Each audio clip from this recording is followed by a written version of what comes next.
Noisy 2 is the latest in a line of plugins from Expressive E that takes advantage of the MPE protocol. MPE stands for MIDI Polyphonic Expression. It's a relatively new technology which allows a degree of expression which is similar to Aftertouch but far more refined. It's downloadable directly from Expressive E's website for a price of €149 and is currently available in audio unit VST2 and VST3 formats. Expressive E describe it as a next-generation MPE synth. It has an audio engine which is equipped with resonators which are very European in flavour and sound, but it's just as capable as making more subtractive style sounds as well. It ships with a full 1200 presets. 700 of these presets are designed for use with regular keyboard controllers. However, if you have access to an MPE controller, there are 500 specific presets that you can take advantage of.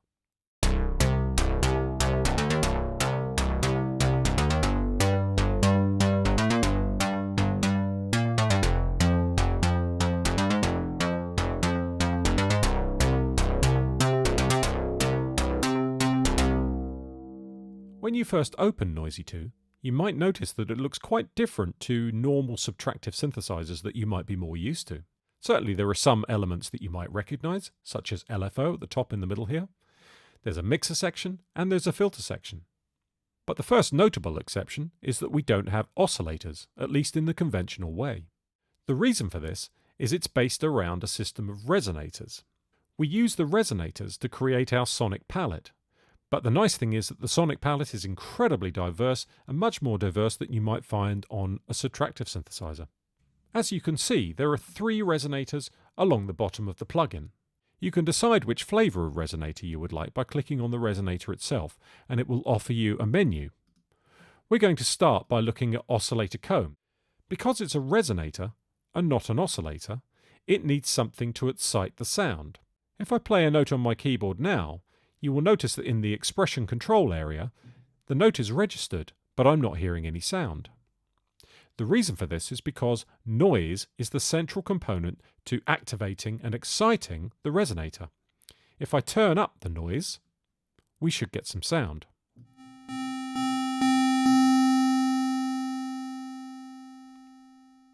How the resonator reacts with the noise is entirely dependent on, firstly, the choice of resonator that you're employing, and secondly, the position of this dot on the XY pad. You can see at the top we have a sine wave. If I play with the sine wave activated, we get this sound. But while playing, I can also move this to hear the sound of the waves that we have in the lower part of the XY pad. You can also see that we have triangle waves on the left, square waves in the middle, and sawtooths on the right.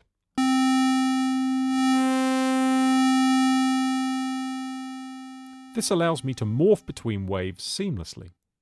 Currently, Resonator 1 is set up using a comb filter.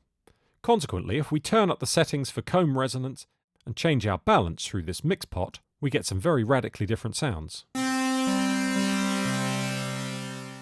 We also have access to some really interesting and exciting resonator options, such as these acoustic incarnation. Let's try the one called Acoustic Ganymede. In order to hear any of the resonators, we have to go to the mixer section and ensure that the volume's turned up. You'll also notice that there's a panning control here, so we can pan it left or right. And immediately you can hear it's a very different sound. The controls on the left and the right will influence the sound we're hearing considerably.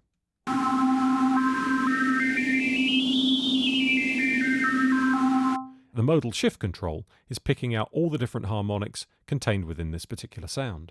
We can also change the register using low, medium and high. By changing the resonance and damping settings, we can get this sound to behave a little bit like a string, say on a guitar.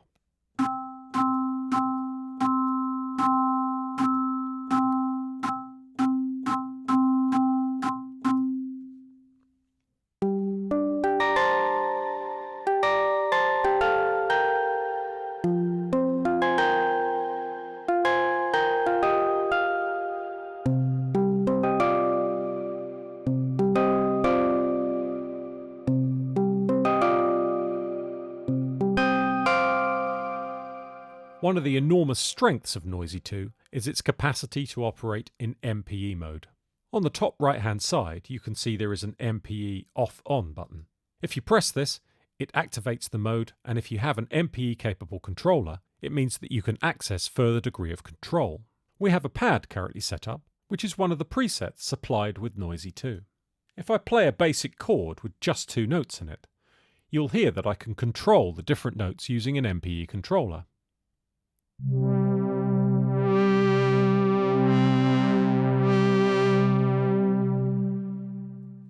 We're using the controller which is called Osmose, which is also made by Expressive E. Apart from offering the capability of aftertouch at the note level, it also has the ability to laterally move from left to right when you play a note. Consequently, you can induce vibrato by wobbling the note.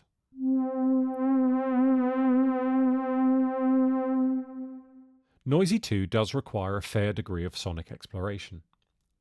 You can of course do this via the preset menu, of which there are many to choose from, and the patches are all curated within categories, so it's nice and easy to try and find what you want. But undoubtedly one of the biggest strengths of Noisy 2 is its canvas for creativity. The resonators are complex and completely captivating. The complexity is accompanied by a requirement to learn how to get the best from the product, compounded by the versatility of the 3 resonator signals. There are 2 layers to every patch as well, so effectively 2 synthesizers to each patch you create. There are also a host of other options such as polyphonic glissando, harmonization, and of course the overall expression offered by MPE. Noisy 2 is a considerable creative audio suite for sounds which reach right across the electronic divide toward the acoustic domain.